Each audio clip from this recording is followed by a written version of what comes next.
गांव में रामू किराने की दुकान चलाता था। वो अक्सर सामान खरीदने शहर जाया करता था। एक दिन शहर से सामान खरीद कर वो वापस गांव लौट रहा होता है। बस उसे गांव के बाहर में रोड पर उतार देती है। वहाँ से रामू पैदल ही अपने घर की ओर चल देता है। रात बहुत हो चुकी थी। तभी रामू की पत्नी का फोन आता है। अजी इतनी रात हो गई, आप आई नहीं अभी तक? अरे आ रहा हूँ, बस आधे घंटे में पहुँच जाऊंगा। अजी थोड़ा ध्यान से आना, गांव वाले आपस में बात कर रहे थे कि जंगल में कोई आदमखोर भेड़िया घूम रहा है। गांव वालों ने उसकी आवाजें सुनी है। क्या सुनीता, आदमखोर भेड़िया? अरे आदमखोर भेड़िया सिर्फ फिल्मों में होता है, असली में नहीं। तुम मेरी फिक्र मत करो, मैं बस पहुँचने ही वाला हूँ। फिर इतना बोलकर रामू फोन रख देता है और अपने रास्ते चल देता है। कुछ दूर जाते ही उसे कुछ अजीब महसूस होता है। बड़ी अजीब बात है, आज तो इस रास्ते पर बहुत शांति है। किसी जानवर की कोई आवाज नहीं आ रही। आज कोई बंदर या हिरन भी नहीं दिखाई दिया। वैसे तो इस रास्ते पर कुत्ते अक्सर भौंकते रहते हैं। आज ये सब कहाँ चले गए? कहीं किसी से डर कर भाग तो नहीं गए? तभी उसे भेड़िए की आवाज सुनाई देती है। वो डर जाता है। अरे नहीं, ये तो भेड़िए की आवाज है, लेकिन इस जंगल में भेड़िया तो है ही नहीं। फिर ये आवाज कैसी? कहीं सुनीता की बात सच तो नहीं? तभी रामू जोर जोर से भागने लगता है। मुझे जल्दी इस जंगल को पार करना ही होगा। तभी उसे पीछे से भेड़िए की आवाज सुनाई देती है। वो पीछे मुड़कर देखता है तो एक आदमखोर भेड़िया उसका पीछा कर रहा होता है। अरे मर गए रे! अरे ये भेड़िए की अफवाह तो सच निकली। अरे अब मैं क्या करूं? तभी वो भेड़िया एक लंबी छलांग मारता है और रामू को जमीन पर गिरा देता है और उसके हाथ को काटने लगता है। अरे मर गया रे! अरे नास मीटे भेड़िए, छोड़ मेरा हाथ, छोड़! तभी सामने से गाड़ी आती है और वो जोर जोर से हॉर्न बजाने लगती है। उसकी रोशनी और तेज आवाज से भेड़िया चौंक जाता है और थोड़ा पीछे हट जाता है। अरे भाई साहब जल्दी करो, गाड़ी में बैठो। फिर रामू भागते हुए गाड़ी के अंदर बैठ जाता है। अरे भाई साहब, आपका बहुत बहुत शुक्रिया, आपने मेरी जान बचा ली।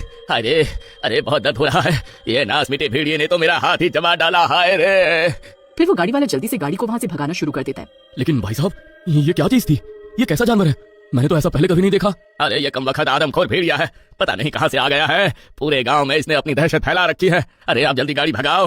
अरे मनोज, अरे वो भेड़िया तो हमारे पीछे ही है। अरे गाड़ी तेज चलाओ। अरे यार ये कहाँ फंस गए आज? तभी वो भेड़िया एक लंबी छलांग मारता है और गाड़ी के ऊपर चढ़ जाता है। अरे मर गए रे! अरे ये कमबख्त तो गाड़ी के ऊपर ही चढ़ गया। अरे भाई साहब गाड़ी और तेज भगाओ। फिर मनोज तेजी से गाड़ी भगाने लगता है और उसकी गाड़ी कंट्रोल से बाहर हो जाती है और एक सड़क के साथ गड्ढे में छिप जाती है और पलट जाती है।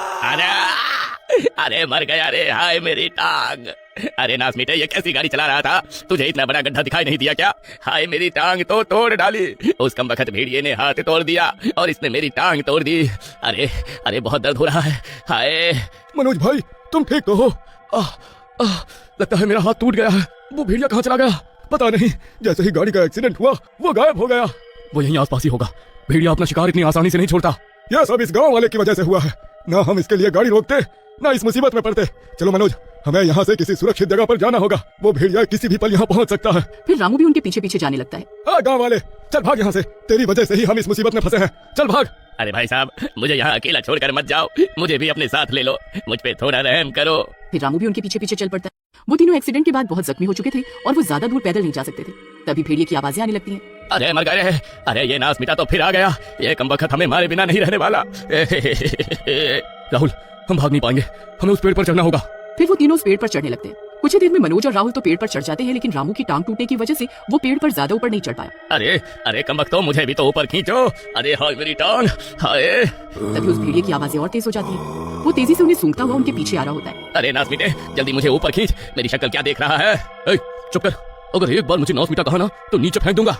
अरे भाई साहब मैं तो मजाक कर रहा था। अरे आप तो नाराज हो गए। मुझे थोड़ा सा ऊपर खींच लीजिए, आपकी बड़ी कृपा होगी। तभी वो भेड़िया वहाँ पहुँच जाता है। उसे देखकर उन तीनों की हालत खराब हो जाती है। वो भेड़िया कूद कूद कर रामू का पैर पकड़ने की कोशिश करने लगता है। अरे मर गए रे! अरे मोरी मैया रे! अरे नास मीटे देख क्या रहा है? अरे जल्दी ऊपर खींच, आज मैं नहीं बचने वाला। अरे भाई जल्दी कर। तभी राहुल रामू को पेड़ के ऊपर खींच लेता है। आज तो बाल बाल बच गया। क्या रे कमबख्त, क्या सोच रहा था? मेरे मरने का इंतजार कर रहा था क्या? मुझे ऊपर क्यों नहीं खींच रहा था? अरे एक तो तुम्हारी जान बचाई, ऊपर से मुझे ही बुरा भला बोल रहा है। रुक, तुझे अभी बताता हूँ। फिर राहुल और रामू आपस में लड़ने लगते हैं। तभी रामू का बैलेंस बिगड़ता है और वो पेड़ से नीचे गिर जाता है। अरे मर गया रे! अरे मेरी कमर! तभी वो भेड़िया उसके सामने आकर खड़ा हो जाता है। रामू की हालत खराब हो जाती है। अरे अरे आज मैं नहीं बचने वाला, आज मैं नहीं बचूंगा। फिर वो भेड़िया उसकी टांग पर काटने लगता है। अरे कोई बचाओ! अरे नास मीटे छोड़ दे मेरी टांग। अरे कोई बचाओ मुझे। वो भेड़िया जोर जोर से रामू की टांग पर काटने लगता है। राहुल और मनोज दोनों पेड़ पर बैठे ये सब देख रहे होते हैं, लेकिन उनकी हिम्मत नहीं होती कि वो कुछ कर पाए। अरे कमबख्तो, वहाँ पेड़ पर बैठे बैठे देखते ही रहोगे या कुछ करोगे भी? तभी जंगल के अंदर से भागती हुई एक लड़की आती है। उसके एक हाथ में मशाल और दूसरे हाथ में बंदूक होती है। फिर जैसे वो बंदूक चलाती है तो वो भेड़िया डर के मारे वहाँ से भाग जाता है। अरे बच गया रे! मैं तो फिर से बच गया। अरे देवी जी आपका बहुत बहुत शुक्रिया, आप सही समय पर आ गई। फिर राहुल और मनोज भी पेड़ से नीचे उतर आते हैं। यहाँ रहना सुरक्षित नहीं है, वो भेड़िया फिर से लौटकर जरूर आएगा, हमें यहाँ से जाना होगा, चलो मेरे साथ। फिर वो तीनों सीमा के पीछे पीछे चलने लगते हैं। कुछ ही दूर जाने पर सीमा की झोपड़ी आती है और वो तीनों उसके साथ अंदर चले जाते हैं। उस भेड़िए की आवाज अभी भी आ रही होती है। हर जगह दहशत का माहौल होता है। वो भेड़िया उनकी झोपड़ी के आसपास चक्कर लगाने लगता है। आपका बहुत बहुत शुक्रिया, आपकी वजह से हमारी जान बच पाई। लेकिन आप इस जंगल में अकेली क्या कर रही हो? मैं इस जंगल में अपने बाबा के साथ रहती हूँ। आपके बाबा कहाँ हैं? जो बाहर लोगों के खून की प्यास में घूम रहे हैं वही मेरे बाबा हैं। क्या वो आदमखोर भेड़िया तेरा बाप है? अरे मर गए रे। अरे ये तो आदमखोर की बेटी निकली, एक तरफ कुआं और दूसरी तरफ खाई।